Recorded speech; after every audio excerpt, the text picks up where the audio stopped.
Hey guys, as always, Shazam! Welcome to the Appalachia Bees. 2-for-1 appetizers all day long. Unless your name is Kevin and you get nothing. Hey, Lauren Boebert, she is, spicy a meatball. It's not even Spicy Friday and she has dropped some heat in the old house floor. Like you won't believe it. You won't believe what she said on the house floor in front of cameras and microphones. It's good. If you've never seen a Thursday Buzz, it's a quick roundup of around the web of stories that I think need to be on everyone's radar. I only have 3 for you today, but I chose these specifically because they're thought-provoking. I want to hear your opinion. They're interesting, and I think they matter. And I think all 3 of these are fantastic. I mean, I'm really proud of these.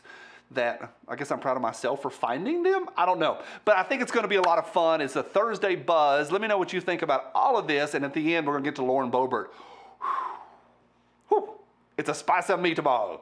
Buckle up, here we go. Hey, today's episode is brought to you by the U.S. Concealed Carry Association. The USCCA literally helps save lives. Let me explain. The USCCA is a membership association that provides self-defense education, training, and peace of mind to over 500,000 responsibly armed Americans nationwide.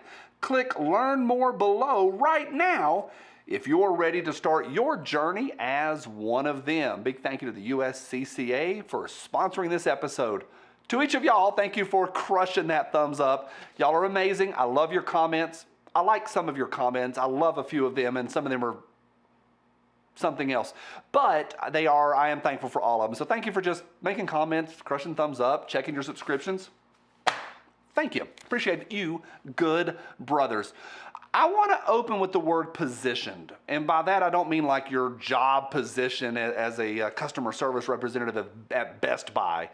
But the position that you're in, it speaks to your life and informs your thoughts. And all of us are positioned differently in life. And sometimes, this channel is not a channel that does identity politics at all. But I can recognize that your background and how you grew up and your life experiences can inform how you speak. There's a guy in Detroit, he's the former police captain named James Craig, and I think because of his position, because of how he grew up and the race he's a part of, and also his job as a big city police captain positions him a little bit differently. Now let me back up one step. All of us have different positions, and that informs how we speak, but also gives credibility to how we speak. I grew up in Appalachia. I had kids in high school, friends of mine, that didn't even have running water.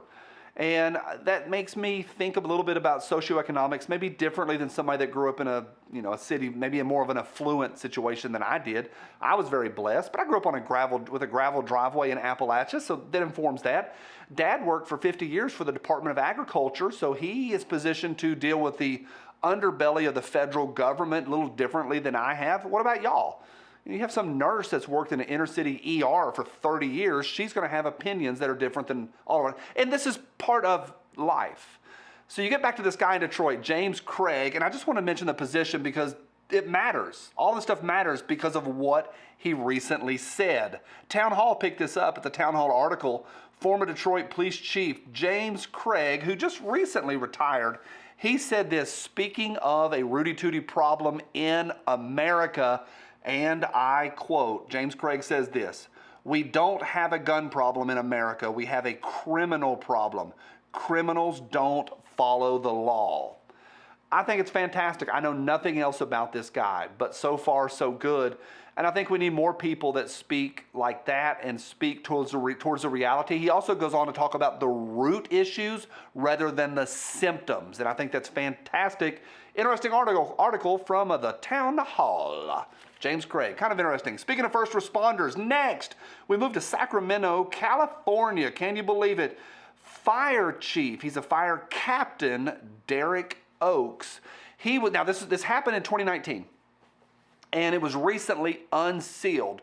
I want to challenge you over the next 60 seconds to hear the first part of the story, monitor how you feel, and then hear the second half of the story and monitor how you feel.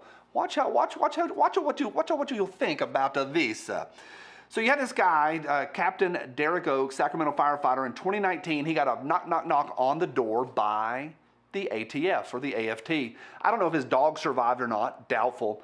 But they popped him for all sorts of stuff. Now, what's beautiful is and I went and looked at the local Sacramento News, and what they were saying, the words that they used about what they found in his house. Oh, heaven forbid what they found in his house.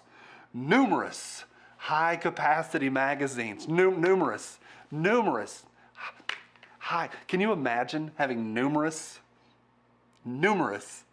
Also, they called it a cache. He had a cache. They said some of his Rudy Tooties were homemade. I'm surprised the left didn't give them a Pulitzer or a Pulitzer or whatever the prize is that you give to nonsense. A hoard, a cache, homemade, felonious. All this stuff because he had the same stuff that y'all have in your house. Like it's laughable. They popped him. He is now fighting for his job, and he's fighting multiple felonies. That's the first half of the story. But I wanted to know, how did they find him? Well, it turns out that he had ordered some 80%, I think the company, I forgot to write this part down. Is the product 80% switch kits or the manufacturer 80% switch kits? He was getting a little switch kit to make your Glock go brrr real fast. And he ordered it from that company, 80% switch kits, whatever it is. Some hard-hitting investigative journalism here. But he ordered those parts. The ATF went to that company and popped them, and then they obtained a list of all of their customers.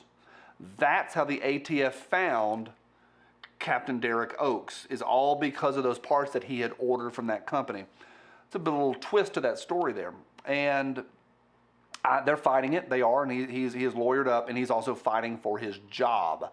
So I think it's an interesting story. We'll be watching this one. Again, it happened in 2019, but it's taking place right now because everything was unsealed, and the media has recently picked it up. I mean, I just like doing a skit. And finally, we get to Lauren Boebert. You know, here's the deal. I said yesterday we're talking about what we say, what we know, but what's actually done in public with those leaked documents from the AFT. This was done on the House floor, purposefully.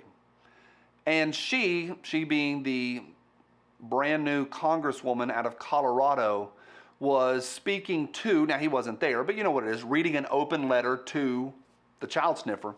And she's calling the child sniffer to account of his criminal son.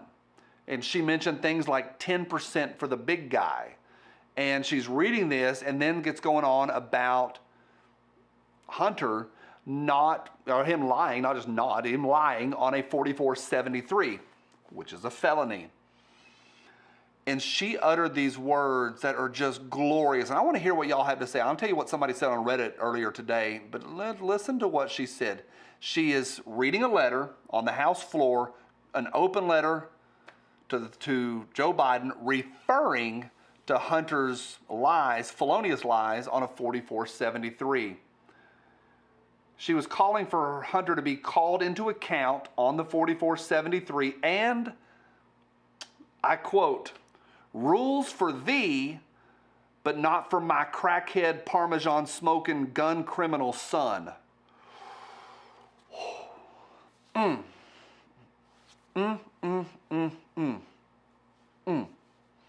I like it. I think it's fantastic. At least somebody's saying it. Does she have a long-term career in Washington ahead of her? Probably not. But I like it. I think it's fantastic. Somebody on Reddit said, there was a thread about this on Reddit today, and like one of the number one comments on there was like making her and people like Marjorie Taylor Greene, MTG, making those two, talking about them and celebrating them is eventually going to make all of us lose more rights. I don't agree with that. Like, I don't agree. What is her asking the president to call his crackhead son into account have to do with my rights, my God-given rights, my constitutional rights? I don't know. I don't agree with that. But the point is even in our community, there's divided thoughts on people like Lauren Boebert. What say you? Let me know to anyone that is against my hoard, my stash. Homemade, felonious, and numerous from my cold, dead hand. See you tomorrow on Spicy Friday. Bye.